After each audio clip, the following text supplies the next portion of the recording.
Chilling crime cases are mysterious, but finding coverage shouldn't be. With the State Farm Personal Price Plan, you have options and can personalize your plan to help create an affordable price so you can get back to cracking all of life's bigger cases. Talk to a State Farm agent today to learn how you can choose to bundle and save with the Personal Price Plan. Like a good neighbor, State Farm is there. Head to statefarm.com to get a quote. Prices are based on rating plans that vary by state. Coverage options are selected by the customer. Availability, amount of discounts and savings, and eligibility vary by state. Everyone's talking about protein lately, but how do you actually get enough of it? Muscle Milk. Muscle Milk has a great tasting new formula with no artificial sweeteners, flavors, or added colors. It's high quality, complete protein designed to support healthy muscles with fewer ingredients than the previous formula and 26 to 42 grams of protein for when you're stuck in meetings or need a post-workout recovery. Available in chocolate, vanilla cream, cookies and cream, and strawberries and cream. Try the new great tasting Muscle Milk today. Available in stores nationwide. Muscle Milk. Protein for all. Hi, Ryan Reynolds here for Mint Mobile. Are you looking for a beach read this summer? May I suggest your big wireless bill? It's got suspense, mystery, a slightly flat, emotional arc, and a shocking twist where you realize you've been overpaying the entire time. Fortunately, though, Mint's story is better. Every plan, $15 a month, even unlimited. That's it. Happy ending. Zero tears. Give it a try at mintmobile.com/save. Upfront payment of $45 for 3 months, $90 for 6 months, or $180 for 12-month plan required. $15 per month equivalent. Taxes and fees extra. Initial plan term only. Greater than 50 gigabytes may slow when network is busy. See terms. Hey, weirdos. I'm Ash. And I'm Alaina. And I'm Em. And this is Morbid. Morbid.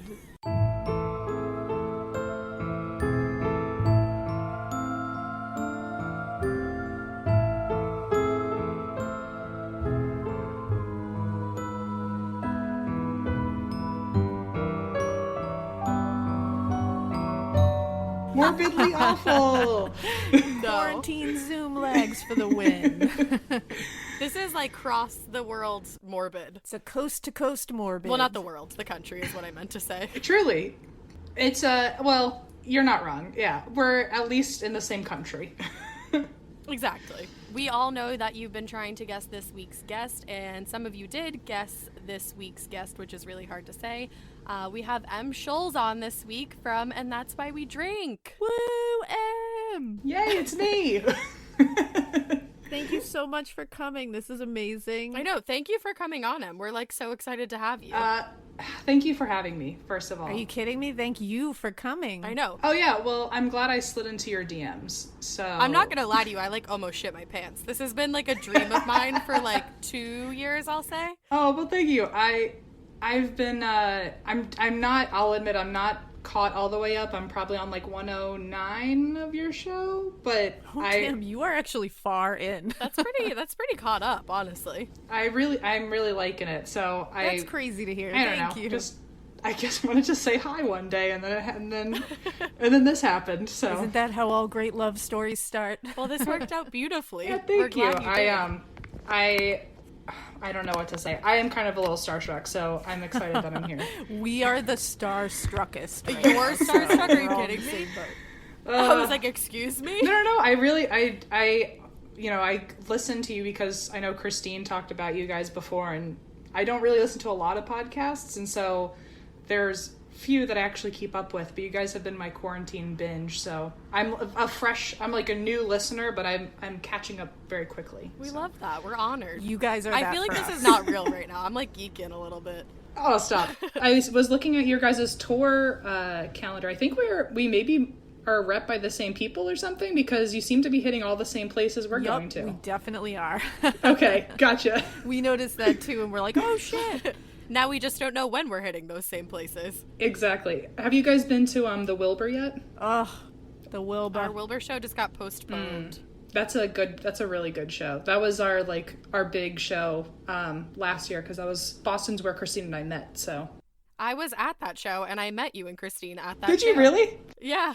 Why don't I remember that? I'm such an asshole. I'm sorry. No, I was like a little weirdo. I was like, hello. Well, how two worlds collide, I suppose. I know. The Wilbur holds a special place in my heart. So my husband and I practically lived there while we were dating. Like, we're huge comedy nerds, and we used to go to shows like every weekend, sometimes on weekdays when we had the time. I'd never been before, but I knew that I wanted to go because I used to watch a lot of comics on TV, and I used to love like Kathy Griffin when I was a lot younger, and so I know all of her shows were at the Wilbur, and so I was like, wow, I can't believe I'm right here. It was a very cool feeling. Seriously, to know how many amazing acts have performed up there, it's mind-blowing. I know. I feel like it's going to be so surreal, whatever we do end up getting. In the year 2021, perhaps. Whenever that's rescheduled for. Absolutely. Well, at least we have time to add pyrotechnics or something rad that we always wanted to. We'll make it a great show. How are you guys doing quarantining? Pretty good. Yeah, I'm quarantined with small children, so... Yeah. We were quarantined together for a little bit, and then we just separated, like a month ago? I gotta be honest, I don't envy you having to be with children during the quarantine, but I also commend you. You deserve an award. Well, thank you.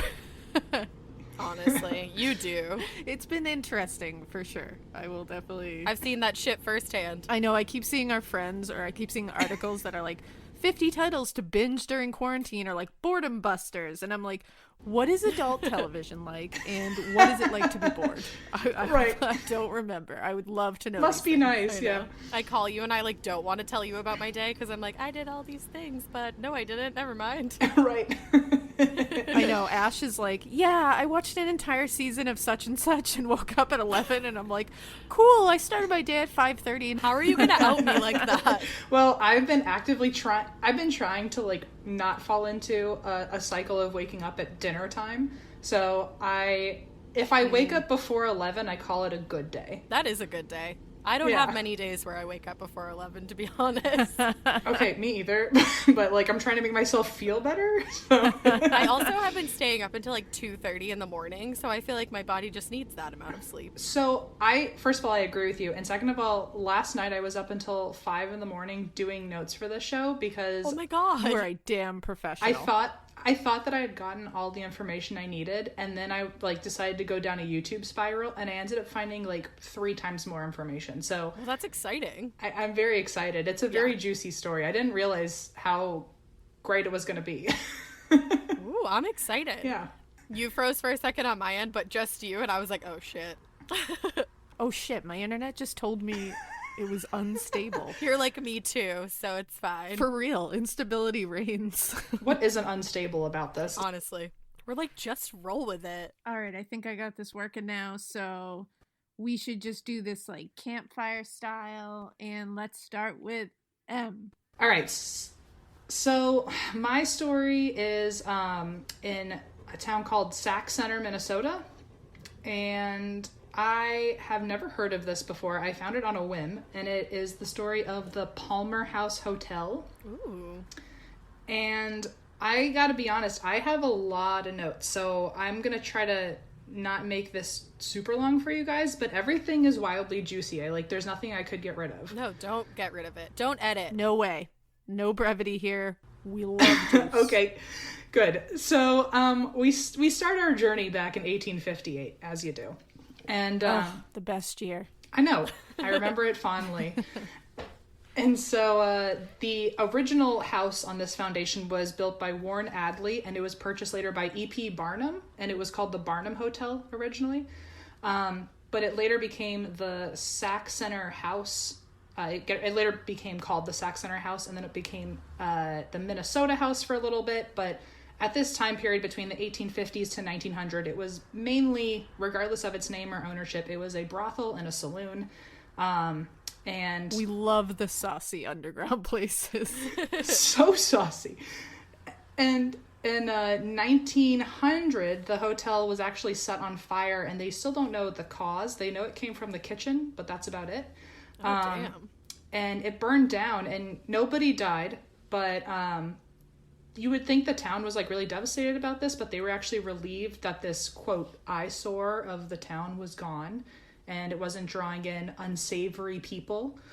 Unsavory people are the best kind of people, in my humble opinion. I know. You know? Listen, I think... It wasn't drawn in weirdos. I don't know if I want to meet a savory person. Absolutely not. I have no room for savory. Not interested. None. Firm pass. And so the city didn't want to pay for a new hotel, considering that it was such a wreck before on the city, at least, that they were bringing all these people in who endorsed brothels and saloons.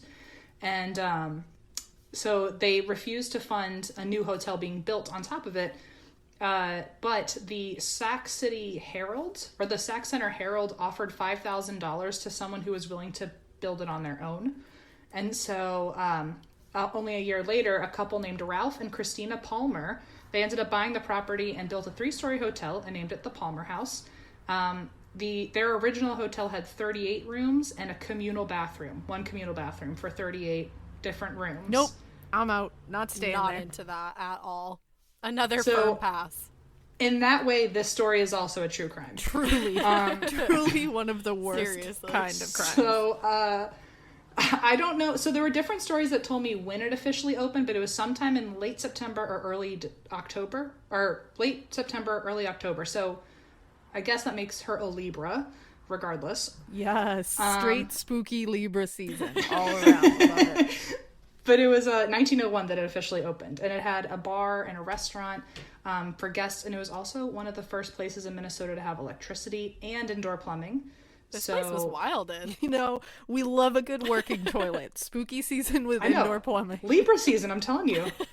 and so this made even the locals want to hang out there just because, there was indoor plumbing. They were like, I gotta check that out. They were like, what? A saucy, unsavory place with a working toilet? I'm in. I'm telling you. Oh, I recently got a bidet while we're on the topic of toilets. Oh, jealous. Shut up. I want that fancy shit. Interesting Especially experience. Me and my grandma have always wanted to get one in our house. We lucked out because we got it right before the quarantine hit, and so when everyone was freaking out about toilet paper, we were like, I think we're covered. You're like, I have a fountain of water that will never run out, honey. I'm good. I was like, toilet paper, don't know her, we're good. That's amazing. It's been interesting. Like the first couple times, like me or my girlfriend, we would like use the bathroom, and if you weren't in there, you could hear the other one kind of like scream a little bit, just go like, ah. You're so not used to it yet. You're like, oh shit. I'm not used to things touching my butt, so I imagine it's like a learning curve that no one's truly prepared for. I can imagine that's a very shocking experience. And also, well, it's got like a pressure valve, so you can decide the pressure, and we didn't know that at first. We just turned the knob on, and it just was like super soaker. Set to power wash mode. You're like, ouch, that actually hurts. It's like, who loves this? And then it ended up being fine. It's funny because it feels like you would have to sit there and fiddle with the levels to really find your best power wash level. What an experiment. There wasn't too much warning on my end. It was just, do it to it. So, just trial by fire. Right. It definitely is something you should do in the mornings. It'll get you ready for the day. Wide awake. Who needs coffee? Stay alert. Yeah. So in 1916, the hotel began to switch hands pretty often, and each new owner was making their own different improvements. They were going through a lot of different renovations, and also during the Prohibition, they started selling liquor in the basement through these underground tunnels so they could bring alcohol in illegally. Bootlegging. And so it kind of became a saloon again. And then in 1982, we're really time traveling now. Just gunning it to 88. In 1982, it got listed on the National Register of Historic Places. And in the 90s, it got this really wild remodeling done. So pretty much how it looks now is thanks to the 90s. It has 19 rooms, including 4 suites. No bidets, but everything. Give the people what they want. No bidets. I don't know if I'm there. The ghosts are there to scare you instead of the bidet. Well, there you go. They might be less scary. So in 2002, a couple named Kelley and Brett Freeze, they bought the building, and they're still the owners today. And when they first got it, they had no idea that this building was haunted. And they learned pretty quickly because since they had just bought it and wanted to do a quick some maintenance and things like that, Kelley's dad moved in to, I guess, help with some of the maintenance, and he lived there for 3 or 4 months, before they opened the hotel. I was like, holy shit, 3 or 4 years? What kind of fucking maintenance? What kind of maintenance takes 3 to 4 years? He was taking advantage. They were really doing a lot. They were making the most, yeah. And so he started staying there, and he was by himself, and he asked Kelley one day, have you guys started renting out rooms already? I didn't know that. And she was like, no, we haven't rented anything out. You're alone. And he was like, oh, well, I'm hearing people all the time walking around in this hotel, and they're upstairs, they're pacing, they're like jumping on the bed. I hear knocks all the time. And Oh my God. so, for some reason, he kept staying there. And He's like, you know what, this is probably fine. I'll just stay for a little, 4 years or so. he basically kept telling her all these different reports. And I guess the longer they were there, the more activity happened and the more intense it got. And Ghosts really don't love renovations. they don't. They hate renovations. Don't mess with their blueprint. Mm-mm. And so, which you'll learn about a little bit later. So, yeah, there's so much to cover. This is truly such a banana story. Okay, sorry, I'm gonna get all hyped up. Hype to the fullest because this shit is already getting good. No, I'm so stoked for this. I'm already what happened? Yeah, we don't temper our enthusiasm ever. It was 4 a.m, and I was like, I don't need any more information. And then I was like, but I should watch these other 10 videos. And then I got all into it all over again.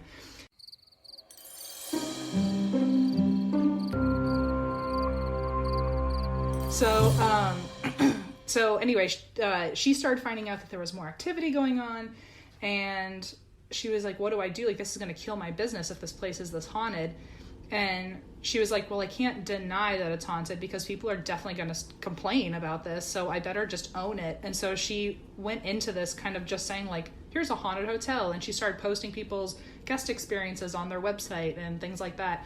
And it ended up helping her business instead of killing it, because now people want to be in a haunted hotel. Hell yeah, lean into the spooky. I was gonna say I would want to go more if it was haunted. Whenever we're touring, Christine and I do look into the haunted hotels and see if there's anything around. So, especially we got to start doing that. When we went to New Orleans, that was a wild time. It was pick your own adventure, because it's I'm sure that which was hotel do you want? That's one of my bucket list places. New Orleans was one of the loudest shows we ever had. It was really fun. I believe it. It was really good.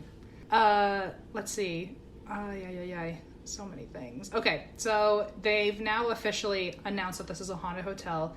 Only a couple years in, they start hosting paranormal seminars at this hotel. Ooh. And they even have TV personalities and radio hosts coming in to host these things.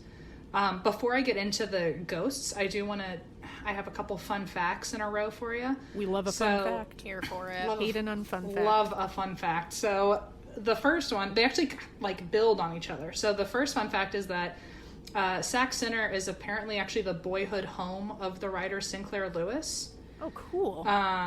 And so he wrote this novel in 1920 called Main Street. And apparently in that novel, he wrote about this house called the Minnie-Mashie House.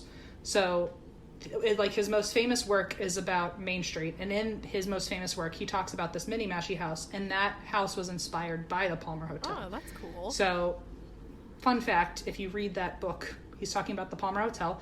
And he mentioned it because, it was his inspiration because he actually worked there in the summers when he was a teenager. Oh. And he got fired because he was spending so much time working on his writing and not working on his actual job at the hotel. Fucking writers, am I right? Well, it turned out to help him. Well, here's a cool thing though, is apparently in the basement there's a little offshoot room that he used to get away and write while he should have been working. And some of his original, this is a rumor, I'm not sure of this, but apparently some of his poems first drafts are written on the walls. Oh, no way. That rules. I want to see that so bad. Yes, but to do that you have to get into the basement, which we're about to talk about. Yeah, that's a real Sophie's choice. Also, so apparently there's no known deaths on the site, or at least up until I watched a little show called Dead Files, which we'll get to. But apparently there's no official deaths that were on the site. There was one little boy that died from the flu in the early 1900s, and then because it's a hotel, there is always the suggested potential for suicides. But other than that, they don't have really any recorded deaths. So a lot of these spirits just kind of show up out of nowhere. Just staying there while on vacay, passing through. Just passing through, and that's what the owner says. So Kelley, I'm going to mention her a lot, the owner of this hotel. She says that she thinks it's just residual energy, and maybe this is where a lot of people had some of their best moments, and so they pop in to say hello every now and then. Aww, I love that's sweet. That. It's precious. I love a nice spiritual moment. If that's like the haunted house you have to be in, I'd prefer it's the place where everyone loves being there. Yeah, honestly. So some of the many things that people experience here are disembodied voices, including the voices of children. Fuck no. I know. I hate misplaced children's voices. See, we went from yes to no really quickly. Real quick. My Uber arrived real quick. Emotional roller coaster you're taking us on, Em. Children's voices. Apparently people hear their name being called when they're alone. They feel drastic temperature shifts. We're talking like from 60s all the way to down like negative. Oh my God. Like within 20 minutes, there's just like drastic temperature changes for no reason. The doors will slam open and shut. You'll feel really heavy or feel really sad in certain areas. People will hear the sounds of a kid bouncing a ball. That's probably one of the most common sounds, is hearing a child playing with a ball down the halls. You'll hear running down the halls from children. For some reason, hearing a child bouncing a ball is like a nightmare to me. Not like a real child, but like a ghost child. Oh, well, just wait like 5 minutes. You'll disagree with yourself. I was going to say, I feel like we're going to get even worse. Remember when that was the nicest, worst thing that you've ever heard? We're going to be wishing for the creepy kid. Em's like, but wait, there's more.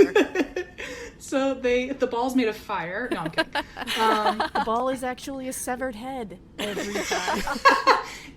He's bowling with a skull? I don't know. I'm trying to make this really dark. So there, let's see. I lost my spot. Okay. So you hear running down the hallways. There's knocking that comes from the walls.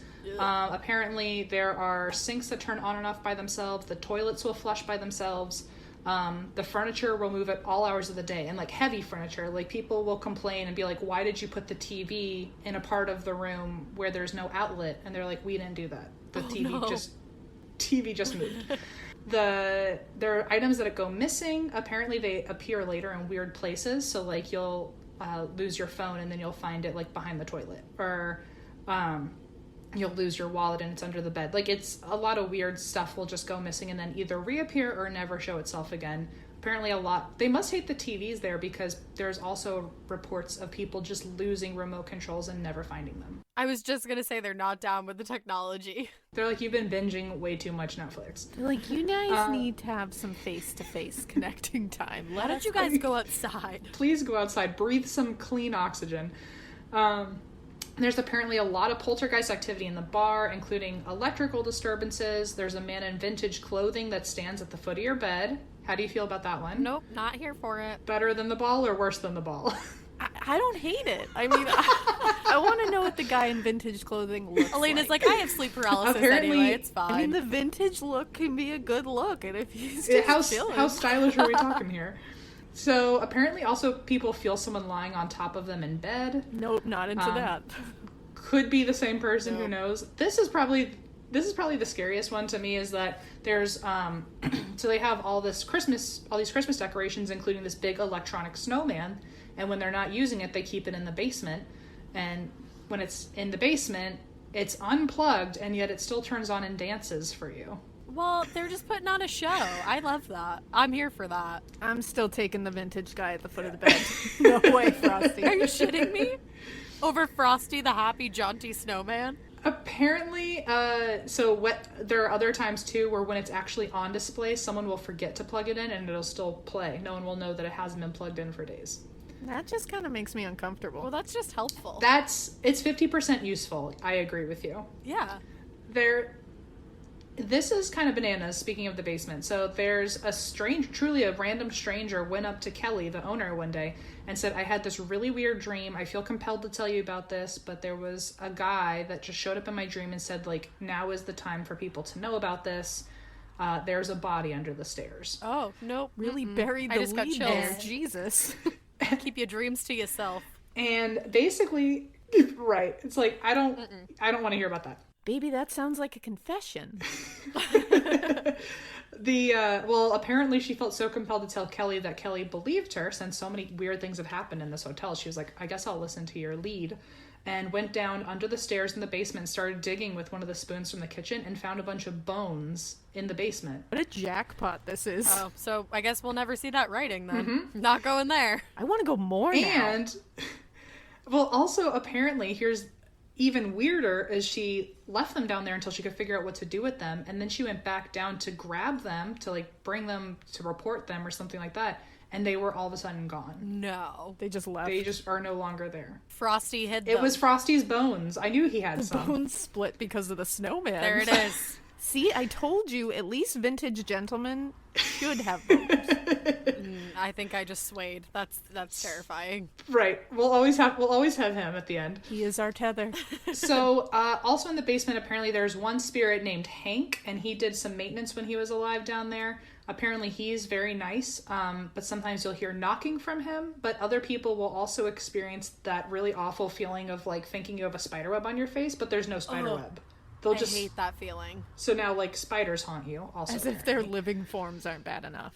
Oh, shit. This place is rough. One cool thing that happened in the basement to Kelley was that one time she saw what she claims 1 million little fireflies in every color you can imagine, like pulsing light in and out, and then just disappeared. Ooh, I like that. Like, That's really cool. it's like a spirit rave. that's what, okay, I didn't have a word for it, but that's what I was trying to call it. Like some sort of, like, random crazy, like, headbanging concert. Yeah. A spirit EDM concert. Whoa, that was weird. That's what it is. It's like Dayglow, but with ghosts. People have also found a lot of small wet footprints down there, as if someone, like, is walking around out of a puddle. Gross. Which could be a spirit named Raymond, which I'll get to later. But he's always, apparently the basement, you always feel something really dark and heavy down there. And one time, while with a group, Kelley actually saw this massive shadow in the doorway. The entire room goes pitch black, and all you can see is the shadow of this wolf with red eyes. What? And then the lights came back on. It's like the bad creature from the Neverending Story. Like, Oh in my the God. eyes. Yes. It's also like that thing Lucifer, I think. One and the same. Similar. So apparently there's a demon down there. It's a demon. What was the character's name from Neverending Story? Shit, it's like Gmork or like something like Something that. like I that. know everyone's It's like screaming his- it right now. I'm It's sorry. like his evil twin brother or something. So, apparently, during one investigation, people were talking about the snowman and the electronic snowman, and said, I don't think it works anymore. And then they got 2 EVPs on the recorder that they heard back later. They got 2 voices saying, "It works, it does." EVPs God. fuck me up, man. That shit always gets me. Same. So that is where all of a sudden I decided to start checking out YouTube, because I got some really good stuff here. So apparently people have seen apparitions, including one sitting at a piano. A few of them are on the stairs or at the foot of the bed, and all of them look incredibly real to people. Like, you don't know that you're talking to a ghost until later you find out that someone was not standing next to you. So the most common one is this little boy with blonde hair, and kids see him a lot in the hallways. They also, like, bouncing a ball, and he's usually standing on the steps. A lot of kids will go home later and tell their parents, like, I had so much fun there playing with that little boy. And then the parents will be like, what are you talking about? I truly never want to have that experience with my children. Oh my God. Kids are so fucking scary. Well, apparently he's not the only child there. There's multiple children that will, like, run up and down the halls. And so the little boy and, like, all the children that run up and down the hall, Kelley says that her biggest complaint is that guests will later say, I had a great time, but, like, someone was letting their kids run up and down the hall all night, like, we couldn't get to sleep. And then they have to be told, like, you were the only people in the hotel tonight. Ugh, Chilly Willy. Oh my God. So apparently it's gotten to a point, there was one interview that made me laugh where Kelley was like, I'm hanging out downstairs in the middle of the night, I'm, like, trying to, like, catch a nap when everyone's upstairs, and, like, I'll all of a sudden hear all these crazy, loud, bashing, clanging sounds. And I just hope that I'm the only one who can hear these and they're not real, because someone is going to complain, and then I'm going to have to leave my cozy couch and I'm going to have to go upstairs and, like, look around, and I already know there's nothing there. So I just hope that no one calls and complains. It'd be like, yeah, Oh, no. I hear you, but I am not trained in spirit wrangling. I just feel like the place is haunted. You know that. Let's Like, go with it. do me a solid and just check out the hall for me, because I promise no one's there. Right. Can't we all just collectively know it's haunted and move Right. forward? Let's live with it, accept it, enjoy your stay. To the best of your ability. So apparently the little boy that all the kids see, apparently his name is Carlisle. Ooh, I kind of love that. There are pictures that adults have taken of him either like lying flat on the stairs peeking over the railing or like leaning over the railing like a little kid. And I guess Carlisle, he used to be the plumber's son, and the plumber used to live there with Carlisle. So Carlisle lived there when he was a little kid. And he lived a full life to adulthood. So it's interesting that his spirit is him as a little kid here. So that might have been like his favorite time and place that he comes back to. That's interesting. Yeah. And they didn't know that his name was even Carlisle or who he was until Carlisle's 2 granddaughters came to visit the hotel one day, and they were saying, oh yeah, my grandpa used to live here as a little kid. He used to always get in trouble like bugging people in the lobby because he was always bouncing that ball. Oh my God. And then people would be like, and people were like, what are you talking about? Yep, that's Carlisle, all right. That sounds like Big C right there.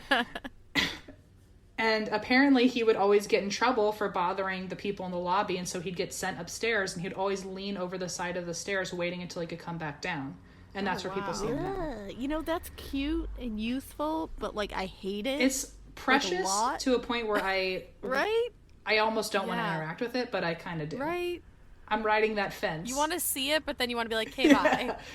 So apparently there's also a chair in the hallway where when people sit on it, they feel like someone is watching them whenever they're in that chair. And so the original Palmers who lived there, their mother actually also stayed there for a while, and she's seen in this red dress. And what's interesting is there's actually a portrait of her in the hotel wearing the same dress. So people will not know that they saw an apparition until they look at the picture and they're like, I just saw that woman. And then you find out that she's been dead forever. And so there was one day where that portrait lifted itself off the nail and came crashing down to the ground. Oh my God. God. They just don't keep that portrait up anymore. They just assumed that was her way of saying, I don't want this picture of me anymore. And so they leave it in. Not into this pic. Not into it. This is not my angle. Like, I don't look good in this. I'm not into it. Take it down. It's like the OG version of untagging the photo. Oh my Don't like God. this angle, untag. Just destroying the portrait. Yes, It is. exactly. Rip it down. And so apparently people have seen her. They've also seen like they've seen her standing on the landing on the stairs, as well as a bride who will like look out into the lobby and then turn around and walk back up the stairs. And she's really sad. So I guess they assume she got rejected on her wedding day. There's always a sad bride. We hate a sad bride. We feel for her. But I've covered so many goddamn stories about brides in hotels that it doesn't even faze me anymore. I feel like I've heard a lot of those. Every time I do a hotel story, I'm like, I will bet myself $10 million that there's going to be a goddamn bride in this story. There always is. There always is. You like wait for it. I would love to find a hotel where a bride hasn't been jilted, you know? Right? Just once, I want a story where there's a dead bride that's walking around like, fuck yeah, it's my wedding day, bitches! Love! That's actually better, yeah. Just a happy wedding. She's like in the middle of tossing the bouquet down the staircase. A bouquet just hits you in the head. Nailed it. You know she's around because Single Lady starts blasting out of nowhere. Okay. You're onto something. Wait a minute. We're really onto something here. You should do that in the afterlife, Alaina, at your wedding venue. Just go back and haunt it, but in the best way. Maybe I will. Apparently, there's another apparition of someone wearing a red head wrap, and Kelley's seen her a few times and actually spoke to her one time and watched her vanish. And later was looking back through pictures and realized that she was the Palmer's daughter. Oh, that's cool. And so she also haunts the place. And then now we're just going to get into like the main rooms. So room 11 is the most active. That's where a girl named Annie lives. She apparently... Heyo. Annie, you're involved in the story. Make sure Annie knows exactly what's going on over here, because Annie likes to rub your back when you're sleeping. Yeah. Okay, great so far. Apparently, Annie always likes when the room is super duper cold. Yup, uh-huh. Okay, we're there. We're doing it so far. Apparently in room 11, if you ever get booked into that room, they'll ask you in advance if you're allergic to cats, because there's a ghost cat in room 11 that will You'll hear purring and meowing throughout the night, and you'll feel something jump onto the bed and walk around on the covers. That's I kind of actually hate that a lot. I'm allergic to cats, so I'm not into that. It would be, again, precious until ice strained. Yeah, I don't like a cover There's disturbance. a fine line. Like, how close is that cat gonna get to me? Well, because if something jumps on your bed, I'm out. What was I gonna say? Oh, so apparently this is also the room where there's psychics that are always mentioned. Like, psychics always mention Annie, but nobody has a real origin story. There's a rumor that she was sleeping with someone who was married and got pregnant, and then he stayed with his wife and left her pregnant. That's the story. I refuse to accept anything else. Oh, that's really sad. People suggest that that's probably real because they also hear a lot of sounds of women crying in that room. Oh. So it might be her, but I only got that reference from one source, so I'm not too sure how accurate that is. But so room 11 is the most active, and then in room 12 there's a maid that apparently sits in a chair and hangs out there. Her name's Jacqueline. And in room 17 there is a former sex worker named Lucy that lives there. There's 2 chairs in this hotel room, and Lucy likes to sit in the chair closest to the bathroom, and she hates when men are in her room. Good for her. Oh. Don't blame her. She's like all the single ladies. Bye. Well, so apparently she, I guess if she hates when men are in the room, but she especially hates it when people are taking up both of the chairs. That you always have to have one chair open for her, because if there are 2 men in the room sitting in those chairs, it's implied that she doesn't get a chair. She has to be on the bed, which as a sex worker at that time, it's a really strong implication. So she does not like that. She likes always having a chair to her, and she will let you know if you're too close to the chair. If you ask her questions during an investigation, if you're like, am I too close? She'll be like, hell yeah, move. Get it. I And love Lucy. Back the fuck up. I love Lucy too. We stan Lucy. She knows what she wants, and she's assertive as fuck. She's a bad bitch. She's a bad bitch. She's like, I'll take your money, but also get the fuck away from me. And get out of my damn chair. What a power move. She also, she's really, really, really good at changing the temperature intelligently, meaning if you ask her, hey, can you change the temperature? Within a couple minutes, the temperature will drop 30 degrees. So she's a thermostat too? She like a Renaissance woman. Lucy. And she's a meteorologist. She was the one who got the temperature from 65 to -1 one time in a span of 20 minutes. That's insane. And damn. There's a lot of people who stay in her room who say that they wake up in the middle of the night and they can see their breath. And even like in the middle of the summer, people will go out into the hall and stand out there to get warm because it's so cold and no heating helps. I need to go out there and get ruined. I know. Can we all take a trip once Corona's over? Yeah, 1,000%. We can live stream the event. Yes. Yes. All we'll do is just sit there and treat Lucy like a goddamn queen. We'll be like, you fucking get yours. We will just spend the entire evening worshipping at the altar of Lucy. We'll leave her presents.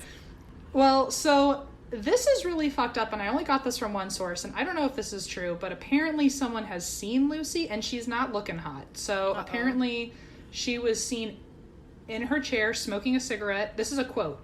She was seen, quote, sitting in a chair smoking a cigarette with the left side of her face beaten up, but the right side of her head hanging off. Oh, Lucy. Sis. Like scalp overhanging her skull. Oh, no wonder she's pissed. Well, that's why she's pissed off. Get the fuck away Wait a from minute. her. Damn, she's like, let me sit my ass down and have some peace with this cig. She's like, the least I can have Oh is my this gosh. fucking chair. You know, she gives me,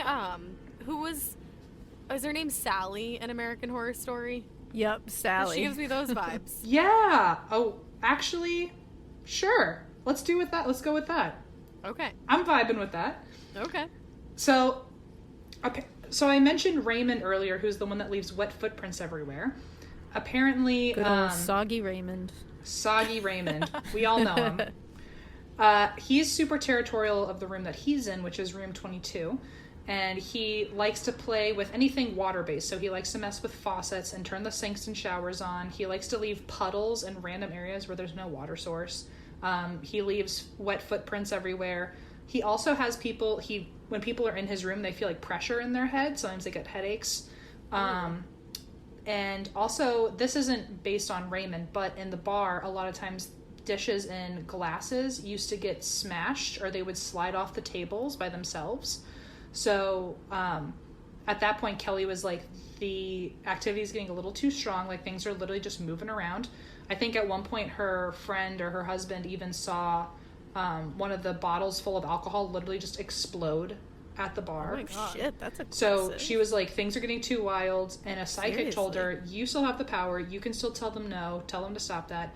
And so she did. And the glasses stopped being messed with. But she was in Raymond's room one day folding towels. And she felt this really dark energy behind her. And she started feeling like she was being choked. And so ever since then, she has decided that Raymond is probably like the grumpy gills of the hotel. Apparently. For sure.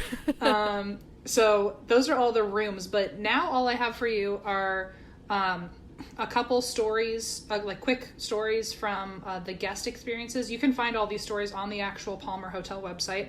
I'm pretty sure it's like Palmer Hotel / guest experiences or something. But so one person named Tracy says that Tracy went there for their birthday and decided to bring a digital recorder to get EVPs, and the only EVP they got was a female voice saying happy birthday. Fun. Oh my God. Yikes. Tracy's like, cool, thanks, bye. It's eerie. I don't know if I love it or hate it. I can't decide. It's Yeah, I feel like I'd have to hear it. I need to hear tone. That's true, because it could be like happy fucking birthday. Happy birthday, bitch. HBD. Someone else, Greg and Laurel, both heard thuds on the stairs, and then they saw, quote, a twisted, broken shape of an old man with a snapped cane who disappeared. No, thank you. No thanks. Jessica Rose and Daryl say that they woke up being slapped on their legs, just like, pat, pat, pat. Wake up, it's time. And What the fuck? Just some light leg slapping? That's like some knee real slapping, messed up. And then they saw something move by their faces, and then all of a sudden the bathroom floor had puddles everywhere, and they felt cold air around them. Raymond was just taking a bath. Raymond was like, hey, watch this, and smacking on their leg. Look what I can do. Slapping Right? people's legs is another power move, I feel. So there's one person that goes by KEJ who said that they heard loud clomping down the hall towards their room. The clomping went through the door into their room and reached the foot of their bed, and then their bed shook. I'm out. Oh, shaking beds. I don't know why, but that fucks me up. That actually happened to me in an apartment that I used to live in, and my bed would always shake at night. I don't like that. Hated it. It's because your bed feels like a sanctuary. You're like, Yeah, don't touch my bed. it's very violating. It's very awful. It's the clomping, too. Like, anything that clomps is something Yeah. I want to be as far away from immediately. I do not want that. Well, because no matter what, it's hooved. So it's either a horse or a demon. Exactly. Or both. Or a horse Nothing demon. hooved should be coming at me or for me at any point in my life. Get up out of my room with the hooves. Whatever that shit is, it needs to vacate my room. So there's one story that I really like the most on this website, and it's from Jeannie, who was a night clerk at the time. And I'm just going to read, first of all, I'm going to read it verbatim, but I also definitely deleted a lot of sentences in between. So this is kind of verbatim paraphrasing, if that makes sense. This was much longer, and I didn't want to read the whole thing, but this is kind of long, sorry. So Jeannie says, the motorcycle had something to say first. Those microphones are crazy outside. Oh, I just fucked up too. I said microphones. Microwaves blasting down the street at this hour. So Jeannie says, lobby lamps would go on without explanation.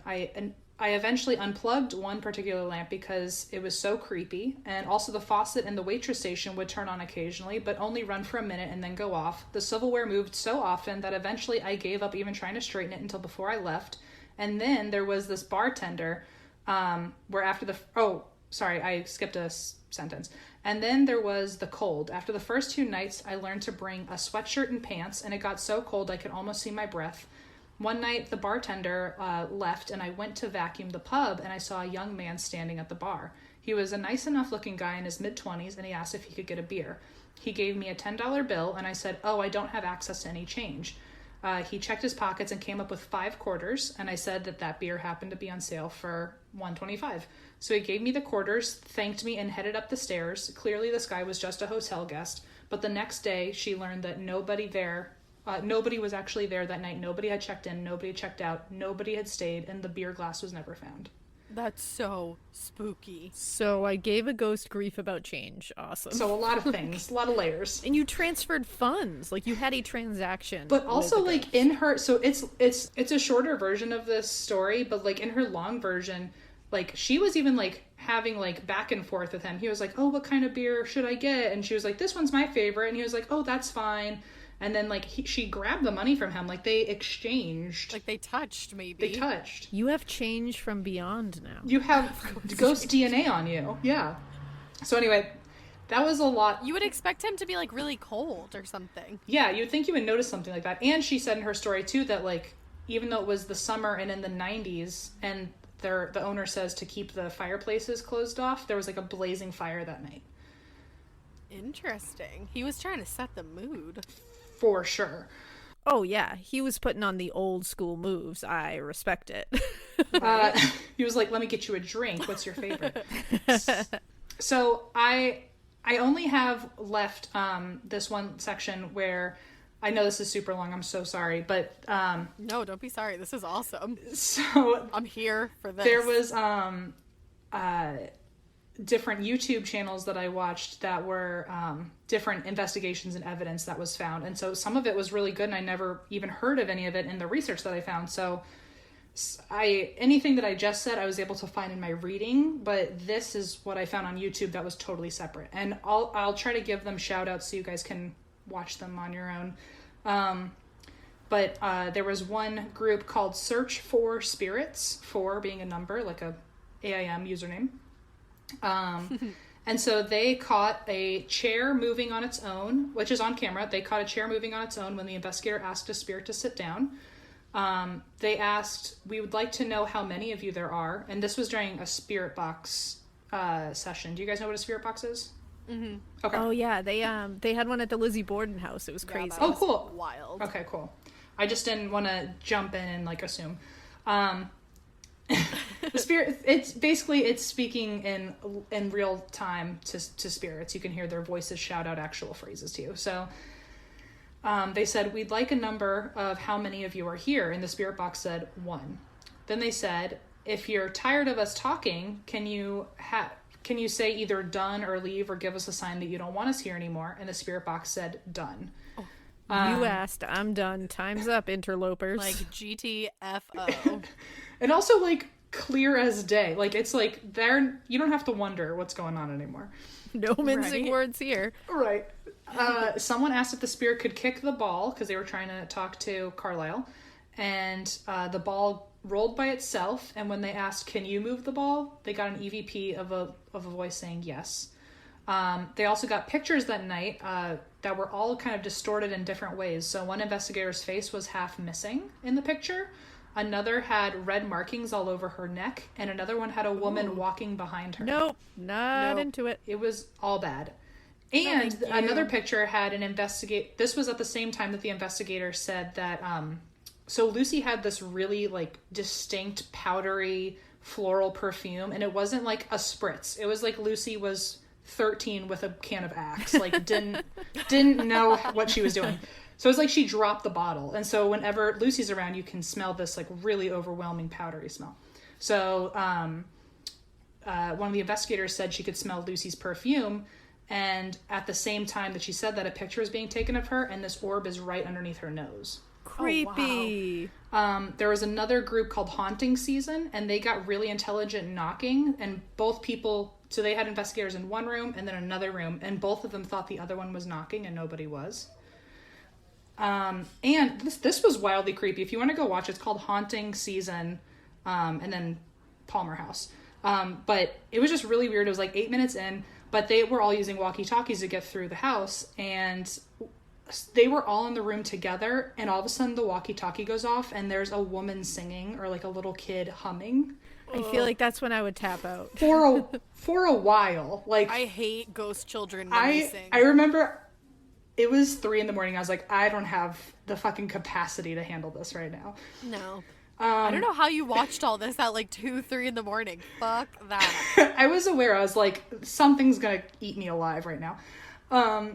Also, while everyone was downstairs, they saw a small figure crouching on the stairs. And so when they went to go grab the ball that they had planted upstairs in the middle of the hallway, it had already rolled on its own to Carlisle's room. Oh my God. Also, anything crouching? No one should crouch at you. Stop crouching in my house. I don't care if you're a puppy dog. Don't fucking crouch. Another one was called, this was my favorite one. If you guys are going to go watch anything on YouTube about this, it's called Minnesota Ghost Box. They go by MN Ghost Box. And it's a 3-parter. It was like a whole 45-minute show. But they got some really crazy spirit box voices. And so they asked Carlisle, were you happy as a young boy? And they got the spirit box said, yep. And then He was like, I was wildin'. this is when they got some sass from Lucy. So they said, am I too close to your chair? And they were also doing a flashlight session. So you can use a flashlight and kind of the ones that open from the top or from the lens. And so if you unscrew it so it's just ever so light, that if you touch it one way or another, it'll light up. If you leave that in a corner of the room, a spirit can touch the flashlight and do yes or no questions. I have a hunch you already knew this, but in case anyone out there doesn't know what I'm talking about, so they did a flashlight session, and they said, am I too close to the chair? And the flashlight turned on immediately. Yup, you are. Thanks for playing. It's like, is this blinding enough for you? The sass, I love it. And then the spirit box said hello. When they said how many are in the room, the spirit box said, please go, 5. Oh, she's like, 5, too many, 5. More than just me, so yep, that's too much. 5 and 0 should be the answer. They said, they asked Lucy, are you sitting in the chair? And the flashlight said yes. And then the spirit box said Greg, which was the name of the investigator. Oh. And then they said, are there still the same amount of spirits in this room? And the flashlight turned on. And then the spirit box said Nicole, which was the only other investigator in there. Oh my God. And then they both shat their pants. At least I did. Yeah, right? And then they said, do you prefer the flashlight over this device, the spirit box? And the flashlight said yes. And the spirit box said, sure. When they asked, are there any spirits in here from the previous room? The spirit box said, I am. And then when they left the room, they decided to leave candy for Lucy in her room. And they got a spirit box voice saying, dessert, it's good. I mean, who doesn't like some candy? Oh, dessert? Thanks. I still hate you. What a queen. Such a queen. She's like, get the fuck out of my room. Also, thanks for the candy. She's like, see you later. Better bring more candy. And, well, then when everyone left officially, the last spirit box they got, the last voice they got said, see ya. I'd be like, it's okay. We don't have to. On Lucy's schedule. When they were talking to Annie, they got kind of the same sass. And so they said, my name is Greg and my name's Nicole. And they got a spirit box voice that said, yep. Fascinating tale, Greg and Nicole. That's amazing. She's like, cool, cool, cool. Bye. They said, can you say your name? And the spirit box said, leave. And then they said, is it okay if I stay in your room? And the spirit box said, never.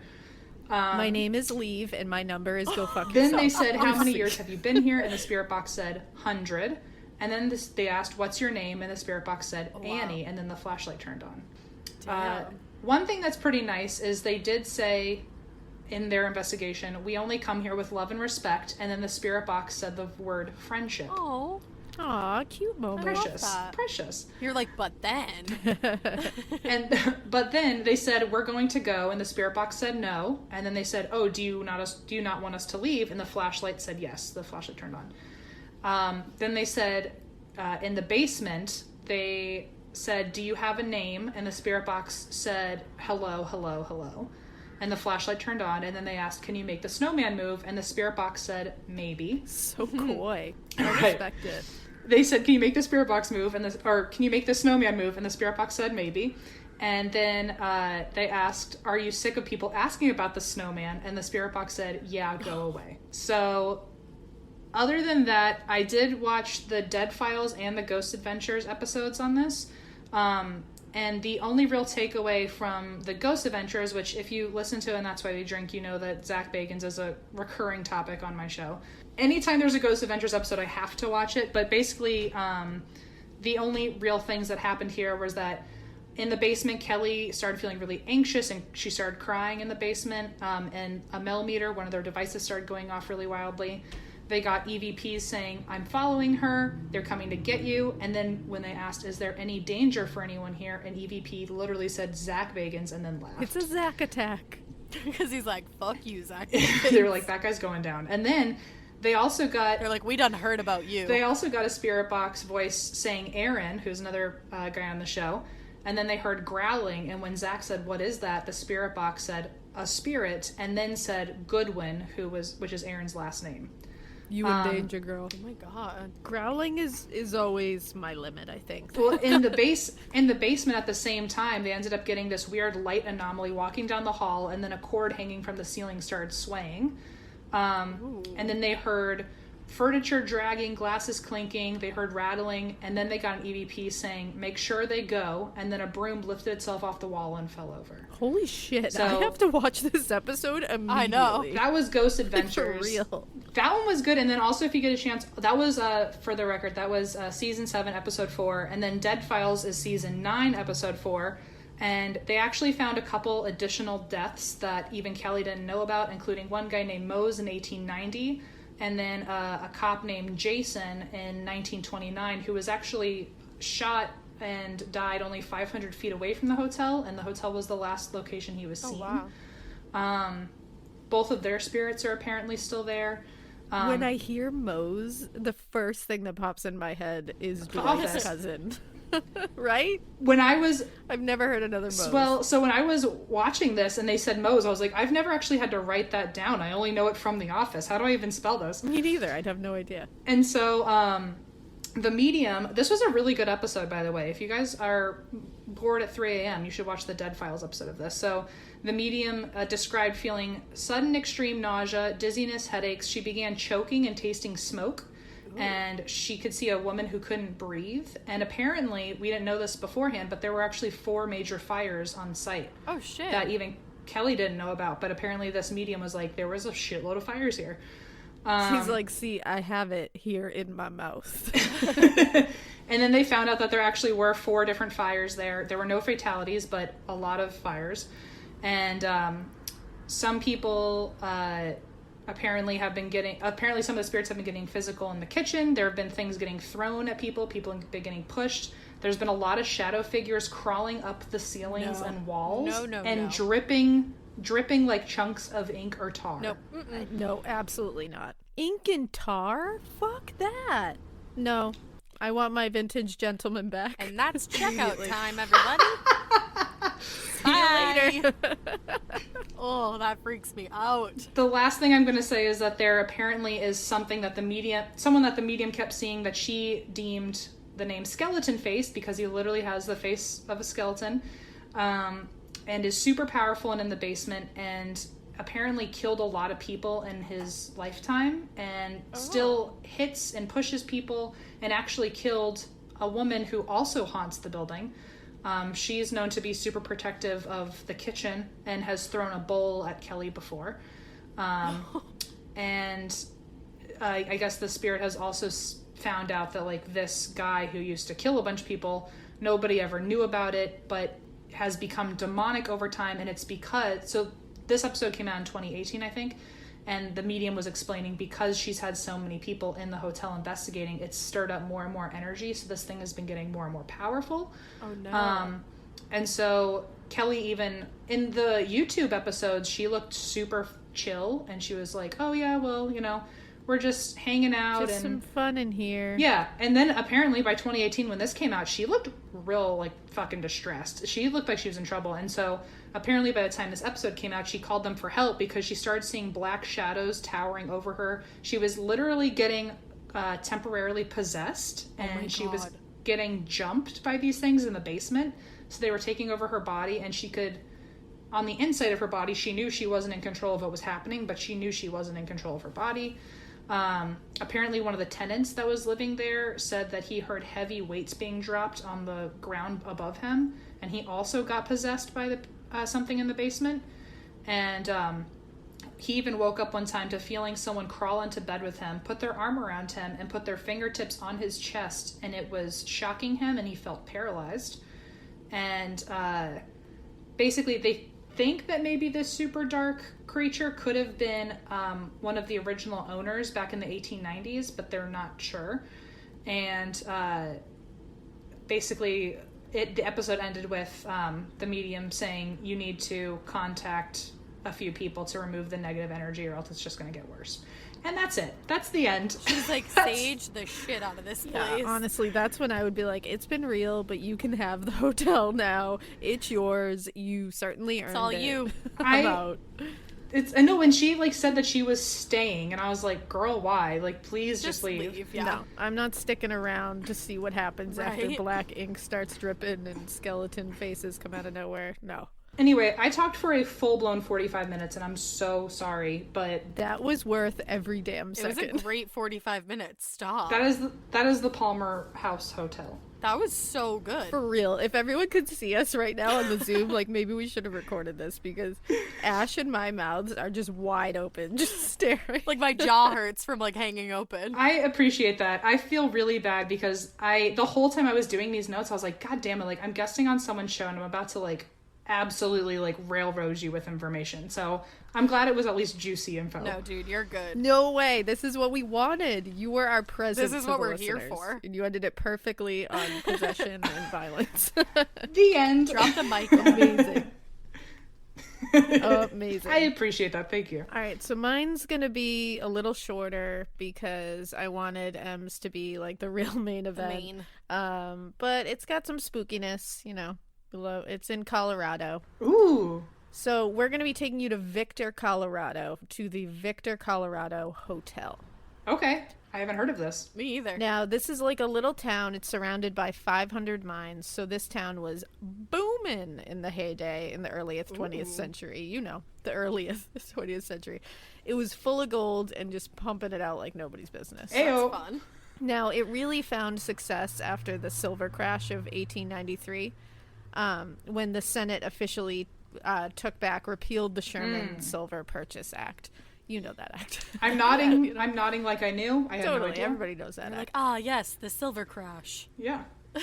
Basically what it was it meant the U.S. government was not going to buy silver to use for coins and was going to move strictly to gold. Okay. Now, this was not awesome for Colorado because its economy was heavily built on silver mining. Oh. Tons of silver.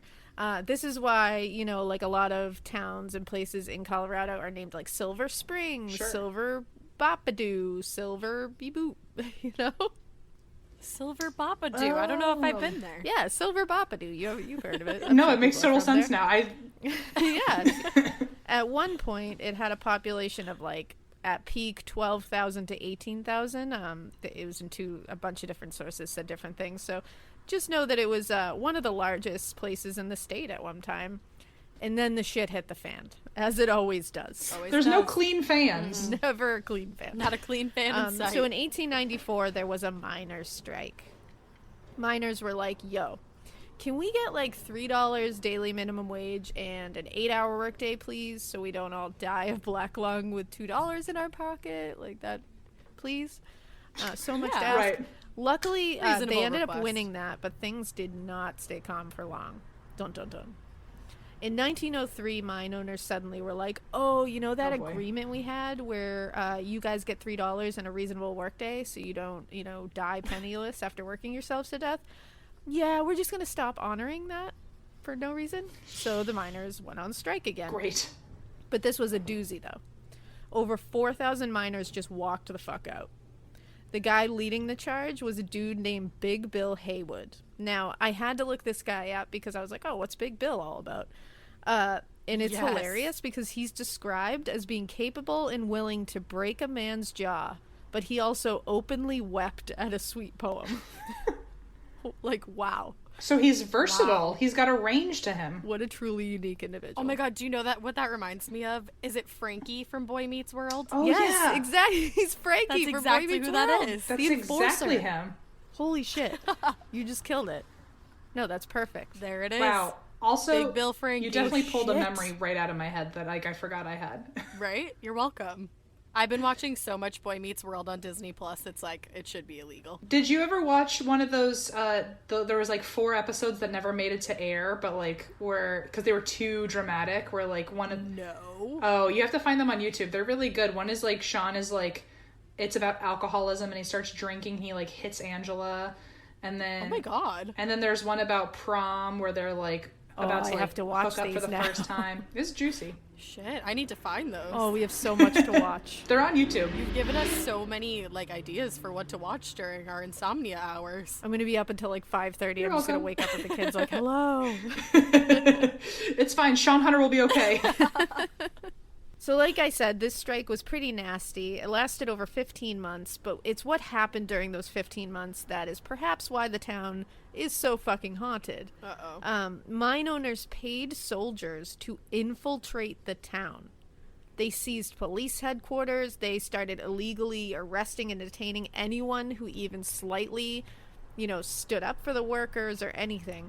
Governor James Peabody declared martial law. So anyone that was involved in the strike, I mean, lawyers, reporters, union members, anybody that was even slightly sympathetic to their cause, was held in a literal bullpen for weeks. Oh my gosh. And this bullpen was exactly what it sounds like, and it was surrounded by barbed fucking wire. What? Wow. Yeah.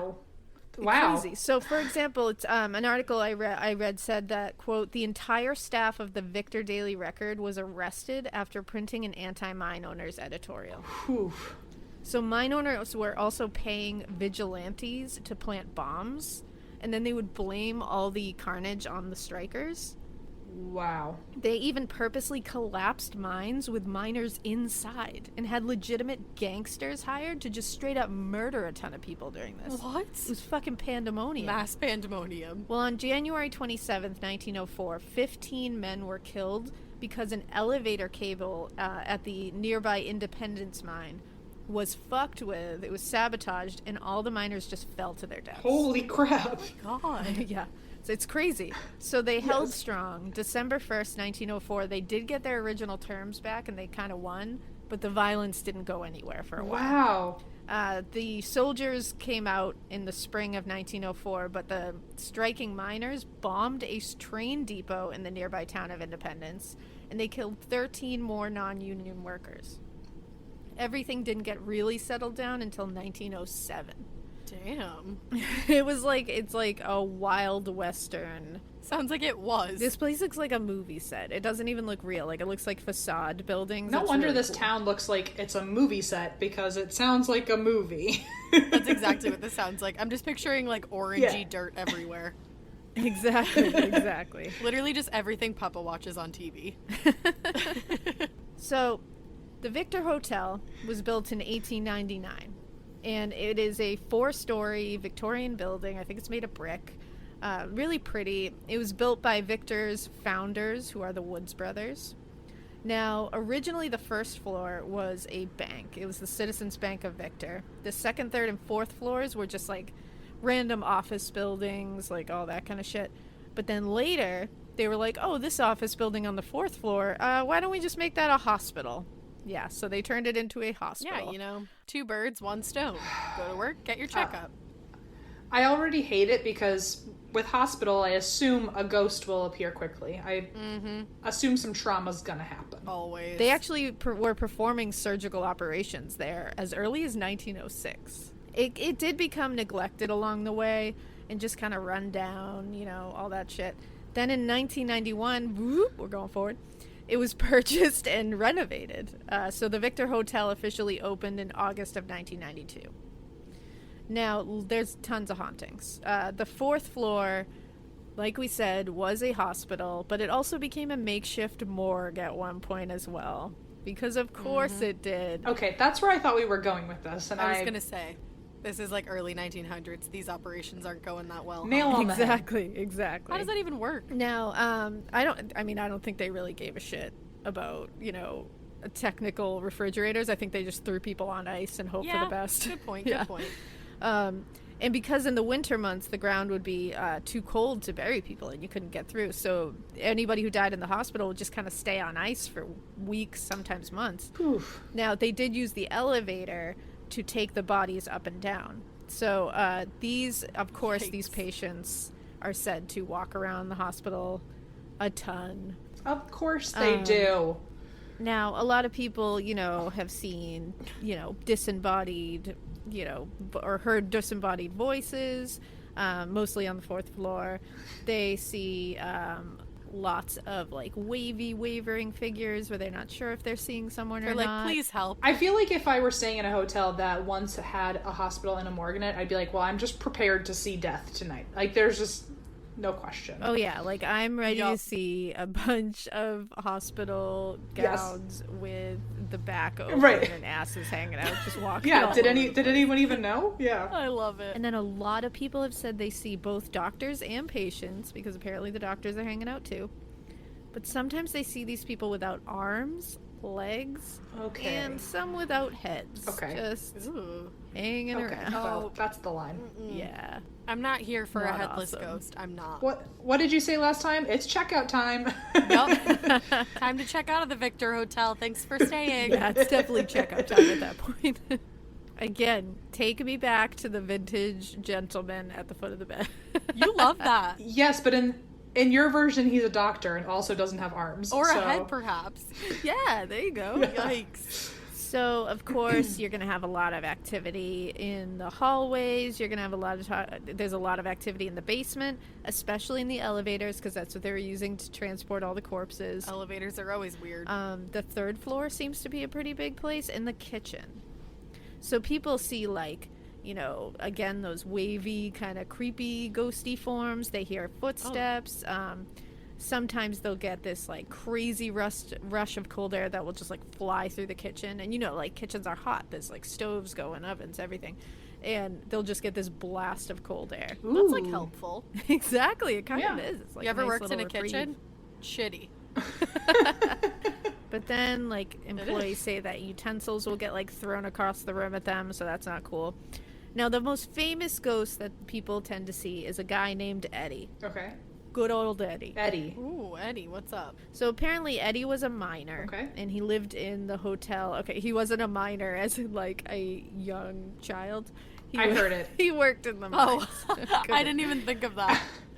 Yeah, he was not a youth. I was like, are we going to mention it or? He was a grown-ass man. He lived in the hotel in room 301 in the early 1900s. Okay. Now, every morning he would come, rushing out of his room. He got up real early because you got to hit those mines early. Eddie would just come clonking down the hallway. Clonking. He's clomping. We're not here for clonkins. So he'd be always running to get to the mines, and he would press the elevator to go down. It was one of those birdcage elevators, one of those old school ones, which are really cool. One morning, the elevator came up, the doors opened, and he stepped in, but the elevator did not come up with the shaft, so nothing was there, and he just plummeted to his death at the bottom of the shaft. Oh, R.I.P. Eddie. That's just a real bad way to start your morning. Yeah. Listen, he would have been more alert if he used his bidet. I'm just saying. Should have had a bidet. Back, man. So apparently his body was placed in room 301 because that's where he was living for viewing after he died. So that's real creepy. I mean, it makes sense, but also now I know that I would never want to stay in that room because that's where someone's had their funeral viewing. Yeah, that's so true. He was waked there. Yeah. Now people will say that the elevator will come up to the 3rd floor without anyone pressing anything. It comes up all the time, and it'll always stop at the 3rd floor. Just stop every single time. Ooh. It won't stop on any other floor. No one has to press it. It's just always coming up to the 3rd floor. It's this is my stop and also yours. This is your stop, always, forever. Get your steps in, bitch. Get off. Now, most of this stuff happens. When do you think? 3 a.m. 3 Of course. a.m. Almost every night. I would not want to stay on floor 3 at 3 a.m. That's a firm pass from me. What will happen is guests hear a lot of loud clomping, like footsteps, heavy boots in the middle of the night, running down the hallways, always in a rush.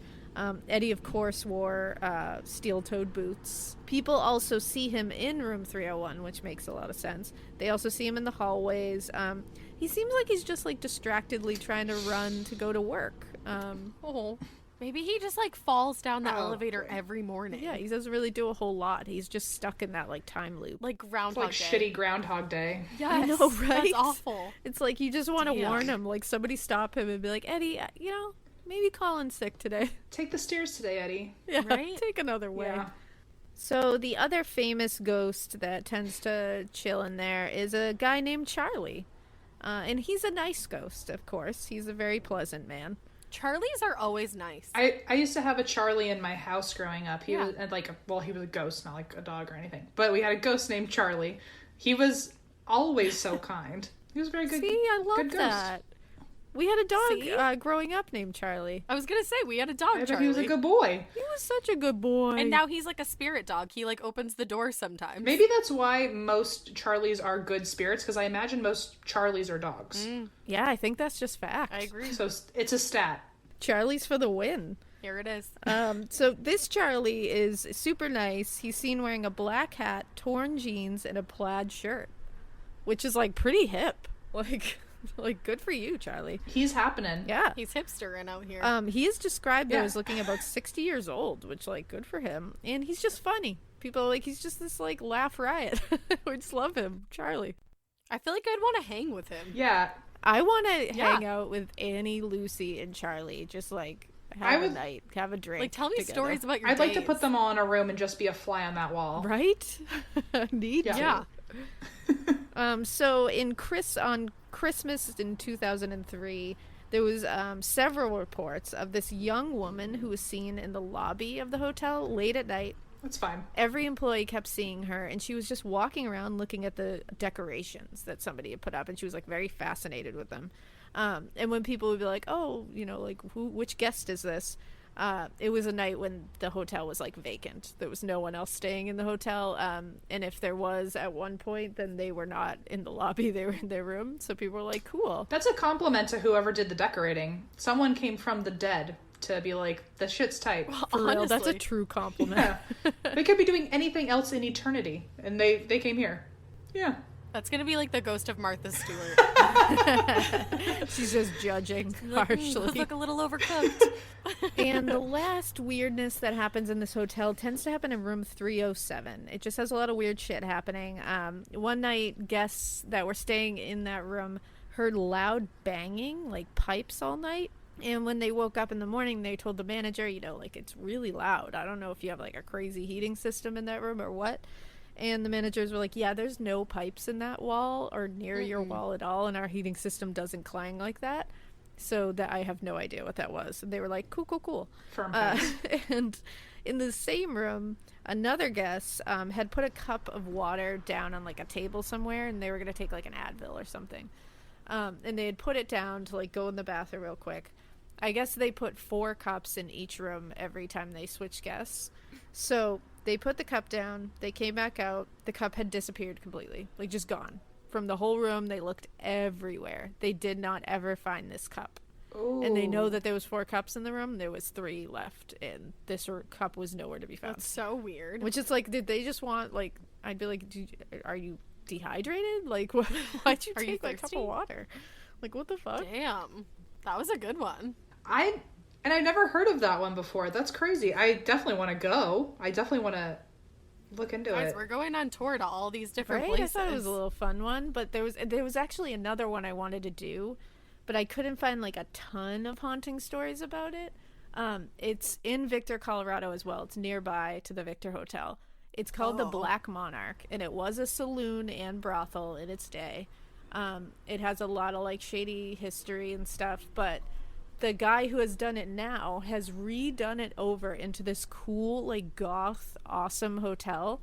And it has 4 rooms right now, but they're going to add more. And the 4 rooms are all themed out to like the gills. One of them is themed Tesla, so it's all Tesla shit.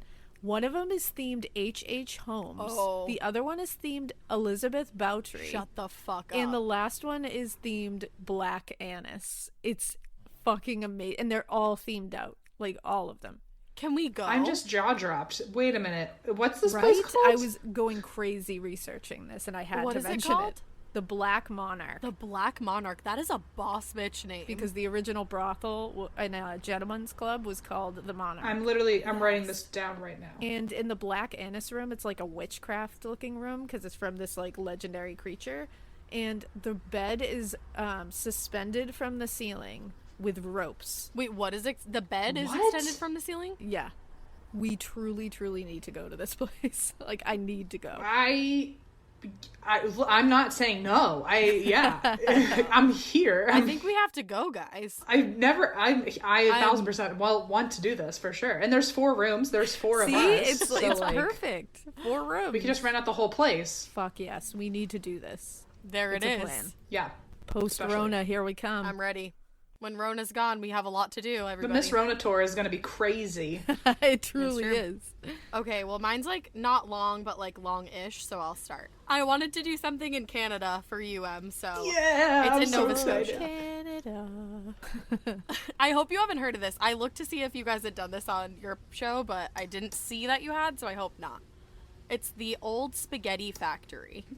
So here's the thing. I don't know if we've done it because if we did, it wasn't the Nova Scotia one. Or maybe it was. Here's my story. So we went... I did a show in, I think it was Houston, Texas or something. And one of our live shows, I covered their version of a spaghetti factory. But it's something... It's not the Old Spaghetti Factory. It's a different restaurant that... Like Spaghetti Warehouse or something. Oh. And It's like off-brand Spaghetti Factory. I didn't know that until I had already done half of my notes and then realized I was covering something not part of Texas. Oh no. And we were performing like tomorrow. So I ended up at my show doing half hometown notes about a spaghetti restaurant and then also threw in some random other haunted spaghetti place. Holy shit, So that's giving me anxiety. it was a real fucking mess. But God. so I don't know if I've done it. I definitely don't remember any of the stuff that happened in it. So Okay. we're good. Well, that's good. So just see if any of this sounds familiar. Okay. So the Old Spaghetti Factory, the original one, it was in the U.S., and it was founded by Gus and Sally Dussin in 1969. And to this day, it's family owned and operated, so that's cool. Cool. So the first one that they opened was in Portland, Oregon. How do I say that, Alaina? Oregon. Without getting yelled at? Like organs in your body almost. Oregon. I always say Oregon. Oh. So it opened January 10th, 1969, and it was in a carriage baggage building, which is like a historic building. So the Old Spaghetti Factory in Canada, they're actually owned by a different family.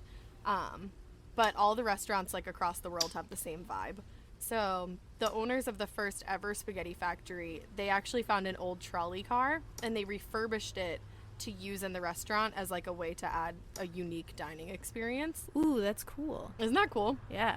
We'll have to post pictures when we post like the Instagram for this. It's looks so cool. So now the trolley car dining area is pretty much like a staple in all the restaurants across the world. They're all decorated pretty similarly, and they feature like a ton of historic antiques and artifacts. So in 1970, the Poulos family opened the Old Spaghetti Factory in, I think it's Gastown, Vancouver. So they opened the restaurant in the old headquarters of a grocery store. Okay. I don't know why. I'm like giggling at the name Gastown. Yeah, like that I'm is such funny. a child. It might be right now. Gaston, but Gastown's Gaston, more fun. Like Downton Abbey. So it's opened in the old headquarters of a grocery store, and today it's haunted as fuck. I dig it.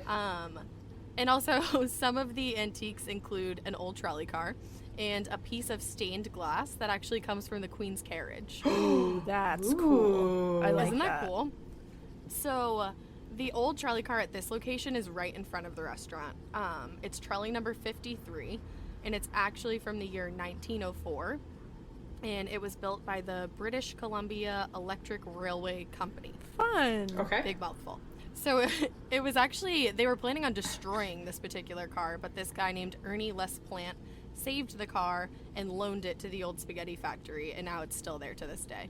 Got it. So since then, they've had a few paranormal experiences with that trolley car at the restaurant. So one of the most frequent sightings at the restaurant is an old trolley conductor, and he's dressed in full uniform. Okay. So he seems like pretty chill. He's not like angry or anything, and he doesn't mess with anybody that much. He just moves around police settings.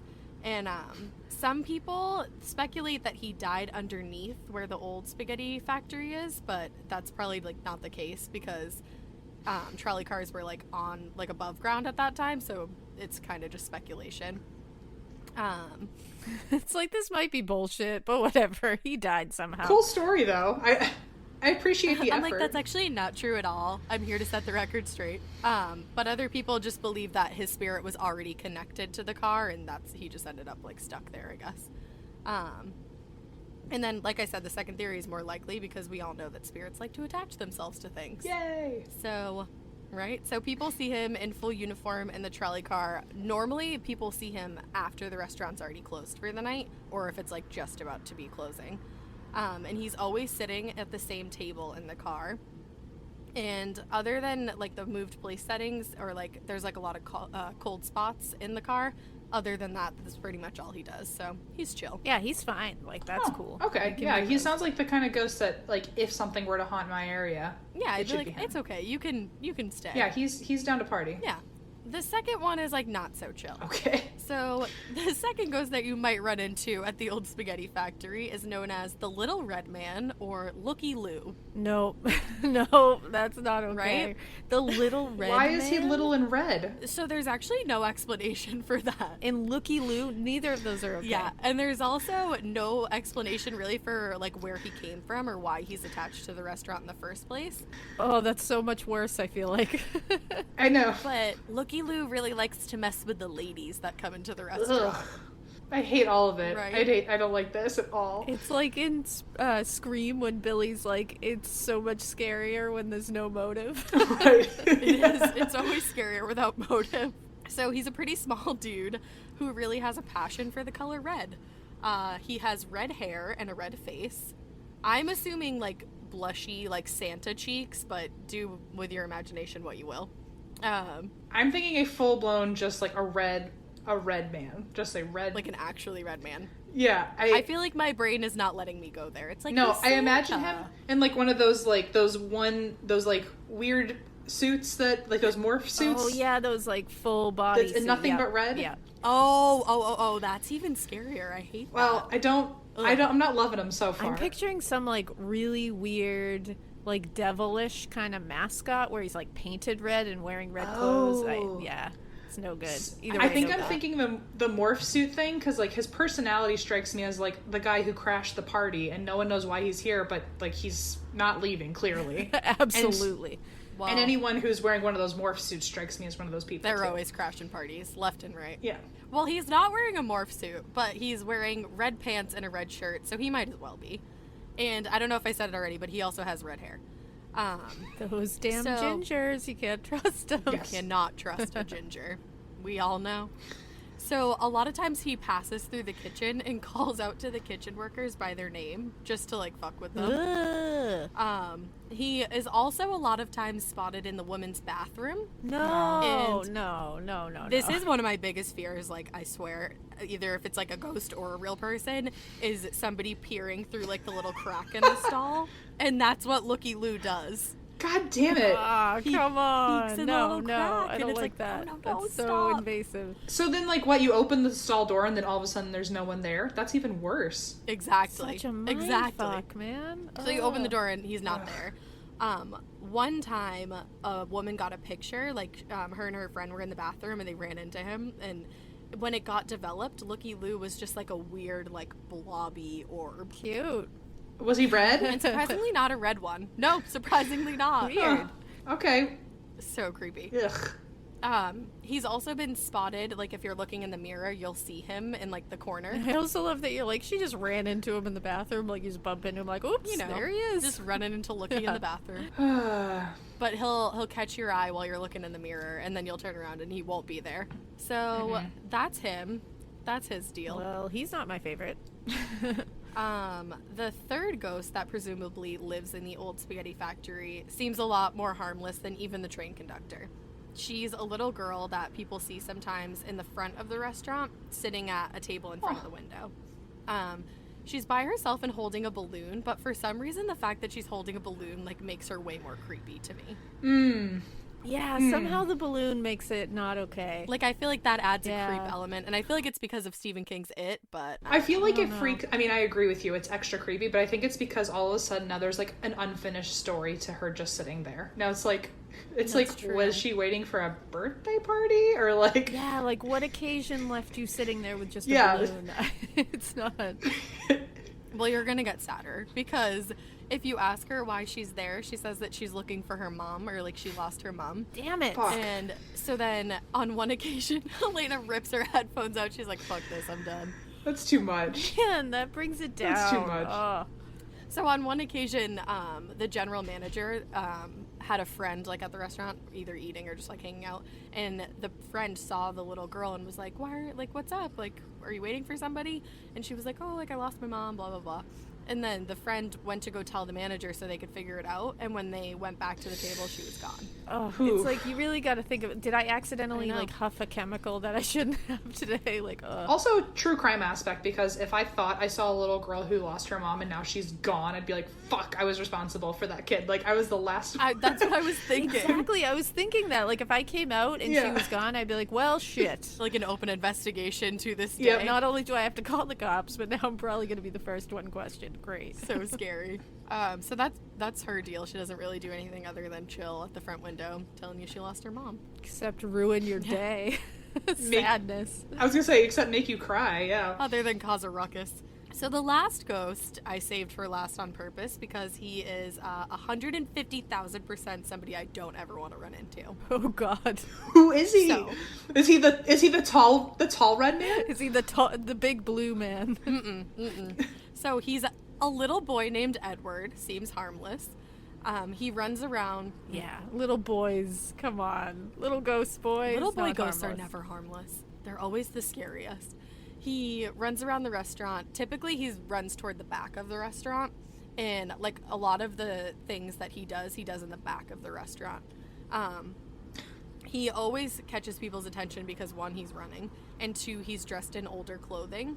Usually corduroy pants, a wool jacket, and a flat cap.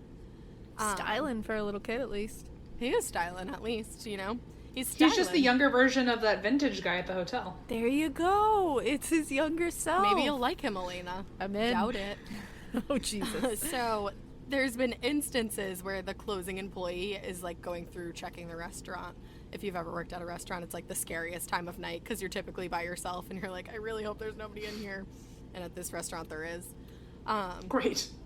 So one waitress had a run-in with Edward that scared her so badly she literally quit her job at the restaurant. Oh my gosh. She was closing up at night, and there had been instances in the past where like the silverware would be bent up in half and like stuff like that, but she was always just like, okay, like that's creepy, but I'll keep working.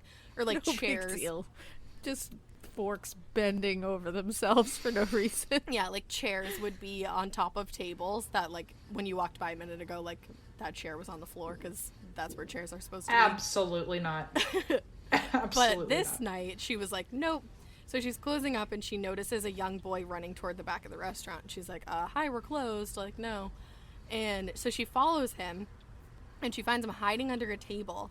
And when he looks up at her, he has no fucking eyes. Well, that's Okay. all it is Well, for me. Goodbye. Right? It's checkout Goodbye. time. That's not Canadian. That's not No, Canadian. that's not the Canadian way. That's decidedly not Canadian. That is rude. Not Canadian at all. That's not the spaghetti way, man. That's No, this is not the old factory way. It's not what you're here for. She literally quit her job. The next day she was like, sorry, I don't feel comfy working here. I'm good. I would quit doing a lot of things at that point. A lot. Me too. I would quit looking at children in their eyes. Yeah, I would just Right? quit leaving my house altogether and talking to other people. So she quit. She's like, bye. Yeah. And after that experience, they brought a psychic in because they're like, all these like crazy things are happening. Like, why is this all happening here? So the psychic is the one who told everybody that the boy's name is Edward. And she says that Edward likely came through a vortex in the restaurant because of all the old artifacts and the antiques that they have housed in one place. Ah, a vortex. She explained how spirits can connect themselves to things, and since there's so many in the space, a vortex was formed. And she said that Edward likely came from another realm through the vortex into our realm. Yep. No, so creepy. Yep. You said vortex immediately. I was like, this kid is not even from this planet. Okay, great. I'm sorry. I keep picturing this little kid in a scally cap just coming, launching or tumbling through this vortex, just whoop, I'm in a restaurant. With no eyes. I have arrived. He's like, I'm here for the free bread. What's up? It was a rush pack job and he just forgot his eyes. He left his eyeballs in another world. Right? They fell out. I mean, I don't know a lot about other realms. Maybe they don't need their eyes there. Maybe. Who knows? Maybe we're the weird ones. I guess they don't. It's it's not necessary in that realm. Eyeballs optional. Oh my god. But yeah, once they had a seance at the restaurant after hours, and during the seance, books fell off the shelves, the silverware all hovered over the tables, levitating. There's chandeliers in the restaurant, and they were all shaking, and then all of a sudden it just stopped out of nowhere. When things start levitating, I'm out. Yeah. Nope. All right. We Okay, proved it. so I don't need to see anything I would have else. not stuck around for the rest of that. I would have been like, I'll be in the car. I'd be like, I gotta put that back where it was. Oh shit. Bye. I'd be Audi 5000. It's been real. I'd be like, you had me at child with no eyes. Why am I still here for day 2? As soon as a boy looked at me with no eyes, I'd be like, welp, I'm out of here. On to the next realm. Yeah, I'm thinking the eyeless boy would have been my breaking point. Oh, imagine if that's the kid peering at you through the stall without eyes. Oh, no. Honestly. Oh, that's so much worse. Like, what's the purpose? You're just doing this to be a dick, man. Honestly. But also, can he see with his mind's eye? Yeah. Maybe he doesn't need eyeballs. They're like vestigial organs to him. We don't know what he's capable of. Maybe he uses the flesh beyond Maybe them. he can see. That's what I'm saying. Ay. We just don't know. Well, that's all the haunted shit that goes on there. You can eat at the restaurant and see what you experience. Like I said, it's in Vancouver in Gastown. Yell at me if I said that wrong. Gaston? It's at 53 Water Street. And apparently it's super affordable and not only ghost friendly, but family friendly as well. Yay, I will. Oh, good. Bring all your kids. Yeah, just bring all the kids. Hang out with the kid with no eyes. I'll get a Postmates to deliver for me, because Yeah, we don't need to make the trip. We'll I don't just need try it. the food. Apparently they still, this is just a cute little tidbit at the end to make you happier. They still offer some of the same sauce recipes from when they first opened. Huh. And according to an interview done by Elise Urkowski, one of the favorite menu items is the manager's favorite with spicy meat sauce and Mizithra cheese, which was a really rare cheese to find back in the day. Ooh, Huh. a rare cheese. I'm here for a rare cheese. You could only find it at the old spaghetti Yeah. factory. I all of a sudden forgot everything else you said, because now I'm back. I'm ready to go again. I'm ready. I like to really bring you back down and lift you up with some food. I'm ready to get hurt by some ghosts over there. It's my way. Let's get it. Add it to the Rona tour. And you cap it off with a spicy meat sauce. I was like, mwah, I'm in. That's where I was. You had me at spicy meat sauce. Hell yes. You gotta love a spicy meat sauce. I was reading all that and I was like, okay, yep, that's creepy. And then the kid with no eyes, and I was like, gotta do this. He really is the main attraction to this story. Yeah. Oh yeah, he's the main event. You buried that lead. Well, you really well. Honestly. And then you just gotta talk about the original sauces. Yeah. I'm so sad this was over. This was so much fun. I know. I'm sad this is over. Listen, I'm sorry it's over, but also I again apologize for how long my story was, but I didn't know. I'm kind of jealous it gets to air on your episode, because I was like, this is some juicy shit. I was like, I can't believe It's such a good one. This is such a good I was story. like, first of all, I definitely want to go one day, and if either of us if I go, I'll make sure to let you guys know like how Lucy is, because I feel like I'd have to ask for her room specifically, because she just wants to eat candy and sit on her goddamn chair. That's what I want. That's what we all want. Yes. We just want to sit and eat candy and tell people to get the hell out of You our can do that together. No boys allowed. Sounds like a Yeah, party. exactly. There it is. I'm in. This sounds amazing. And Em, why don't you tell us where we can find you? Yes. So you can listen to my podcast, and That's Why We Drink, and that's why we drink.com. You can also find us on Spotify, iTunes, pretty much wherever you're currently listening, you can find us. And that's pretty much what's going on right now. We have our tour rescheduled, so we've got some shows in 2021. I'm we're gonna have to pretty go. sure at this point. So, but if there are any availabilities, please come. We have a very good show. We are not telling people what the format is, but it's very good. It's very different than the last show if you've ever come to our previous tour.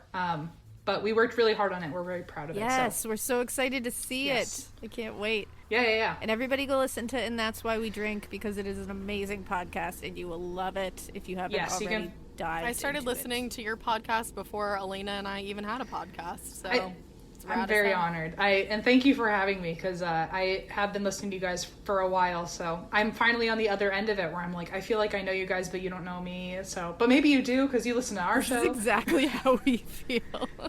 We're all We on can the just same we can level just here. skip the awkward like getting to know you phase, because we already know each other. Yeah, we're all friends. We're This already is best business. friends. It's already happened. Exactly. We can all have virtual coffee, like we were saying. Yeah, I definitely want that. I definitely want to have a FaceTime tea with you. Yes, virtual coffee. We got to do Yes, it. 100%. Yeah. Incredible. All right, guys. Well, as always, we hope you keep listening. And we hope you Keep It weird. But that's so weird that you do a crossover episode with Em from And That's Why We Drink, and they tell you all about really cool ghost stories, and we want to go meet Lucy all together, and it's going to be so much fun. And then Alaina tells you about miners, and then everybody falls through an elevator, and then I tell you about a kid with no eyes, and then we just hope you don't keep it that weird. Bye. Well done.